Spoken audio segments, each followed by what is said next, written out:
പഠിക്കുമ്പോൾ അമ്മയ്ക്ക് ഞാൻ സ്കൂൾ അച്ഛൻ്റെ ജോലിയൊക്കെ ഇതാ ചെയ്ത് തരുന്നില്ല. ഇതാ അച്ഛനും അമ്മയും കഴിക്കും ഇതുവരെ. അച്ഛൻ കഴിക്കുമായിരിക്കും, പക്ഷെ അമ്മ കഴിക്കൂല ഇതുവരെ. അമ്മയും കഴിക്കും. അമ്മയല്ലേ വേവിക്കാൻ പഠിക്കും. അമ്മ വേവിച്ചോളാം, പക്ഷെ അമ്മ ഇത് കഴിക്കൂല. കഴിക്കണ്ട, കഴിച്ചില്ലെങ്കിൽ കുഴപ്പമില്ല, ഞാൻ ഫുഡും കഴിക്കും. കഴിക്കും. ഇതെന്താണ് ഈ അരിയുന്ന സാധനത്തിന്റെ പേര്? ഇതെന്താണ് ഈ സാധനത്തിന്റെ പേര്? തോരൻ. അല്ല, അതിന്റെ ഈ വെജിറ്റബിളിന്റെ പേരെന്താണ്? ബീട്രൂട്ട്. ബീട്രൂട്ട്. അപ്പം അതൊക്കെ അറിയാം. ബീട്രൂട്ട് തോരൻ.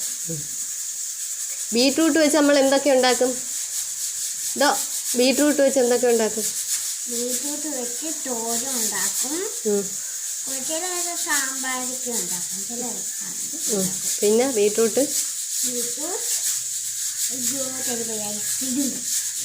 വേറൊന്നും ഉണ്ടാക്കൂല. സാമ്പാറൊക്കെ ഉണ്ടാക്കും. ഈ ബീട്രൂട്ട് വെച്ച് നമുക്ക് എന്തൊക്കെ ചെയ്യാൻ പറ്റും? ബീട്രൂട്ട് വെച്ച്